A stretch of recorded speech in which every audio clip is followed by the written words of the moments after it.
Assalamualaikum warahmatullahi wabarakatuh. Kita akan melaksanakan review materi pada pertemuan ke-12 ini karena materi yang saya berikan sudah cukup ya. Jadi kita tinggal mereview materi-materi yang sudah kita dapatkan. Yang pertama kita masuk ke dalam bagian dasar dari virus terlebih dahulu ya. Jadi kalau virus itu apa? Virus itu adalah agen infeksius yang hanya tersusun dari asam nukleat dan protein yang melindunginya. Kemudian kita tahu bahwa istilah untuk virus yang sudah infeksius, yang siap untuk menginfeksi sel baru namanya virion. Kemudian struktur virus itu hanya terdiri dari asam nukleat, ya, jadi bisa DNA atau RNA, dan protein kapsidnya. Dan setelah keseluruhan asam nukleat dan kapsid tadi disebut nukleokapsid. Kapsid terdiri dari unit subunit protein yang disebut kapsomer. Dan beberapa virus ada yang dinamakan virus berselubung atau envelope virus, dan ada juga yang tidak berselubung atau virus telanjang atau naked virus. Kemudian struktur virus ada juga protein kapsid lain yang disebut spike, dan fungsinya untuk pelekatan virus ke sel inang dan masuknya virus ke dalam sel inang. Nah, kita masuk ke genom virus. Tadi sudah saya sebutkan sedikit bahwa genom virus itu bisa berupa DNA atau RNA. Jarang sekali yang memiliki kedua jenis asam nukleat ini dalam tubuhnya. Kemudian genom ini bisa berbentuk untai tunggal atau untai ganda, baik DNA atau RNA.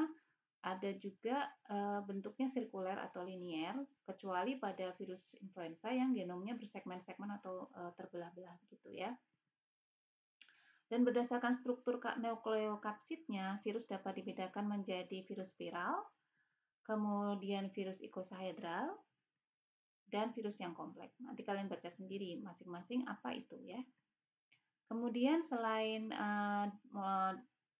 asam nukleat dan juga protein kapsid, di dalam virus terdapat beberapa molekul lain yang penting. Yang pertama enzim. Di sini diperlukan untuk membentuk asam nukleat, misalkan membentuk RNA virus atau membentuk dari DNA inang gitu ya. Kemudian protein non enzim yang penting misalkan protein primer untuk replikasi genom poliovirus misalkan, atau makromolekul dari sel inang yang diperlukan untuk penyusunan DNA poliomavirus maupun papillomavirus. Ya, ini salah satu contohnya aja. Kemudian kita tahu bahwa ada bentuk lain dari agen infeksius yang mirip dengan virus, namanya viroid ya. Berbeda dengan virus, kalau viroid ini dia hanya terdiri dari asam nukleat saja tanpa protein. Dan uniknya genomnya hanya sedikit sekali mengkode gen untuk ekspresi protein. Kemudian ada bentuk infeksius lain kebalikan dengan viroid tadi, yaitu prion. Kalau viroid tadi hanya asam nukleat saja, kalau prion hanya berbentuk protein saja yang mengalami keabnormalan dalam pelipatannya. Ya, jadi kan protein itu dalam bentuk tersiernya itu dia melipat-lipat ya. Jadi kalau prion ini dia mengalami ketidaknormalan dalam pelipatan. Ya. Dan ini kalau pada hewan bisa menyebabkan penyakit jadi otaknya berlubang-lubang, namanya transmissible spongiform encephalitis atau disebut penyakitnya penyakit gila. Kalau pada manusia disebut Creutzfeldt-Jakob disease. Ya, jadi menyerang ke otak dan mengakibatkan disorientasi pada aktivitas individu serta kematian. Dan karakteristik prion yaitu tahan terhadap proteinase ya, jadi walaupun kita kasih proteinase, proteinnya tetap utuh gitu. Kemudian struktur beta sheet-nya lebih banyak daripada alpha helix dibandingkan dengan protein yang normal, juga memiliki inang yang spesifik. Kemudian prion dari organisme tertentu itu memiliki karakteristik yang unik berbeda dengan organisme yang lain.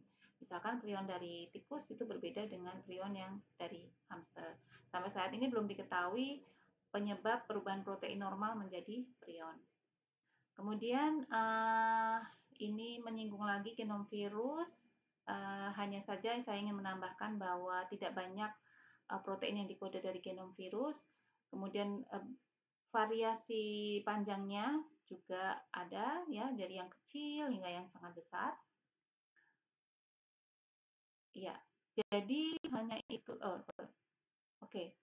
Kemudian genom virus itu tidak memiliki gen-gen yang diperlukan dalam sintesis protein. Misalkan tidak ada gen untuk mengkode protein ribosom.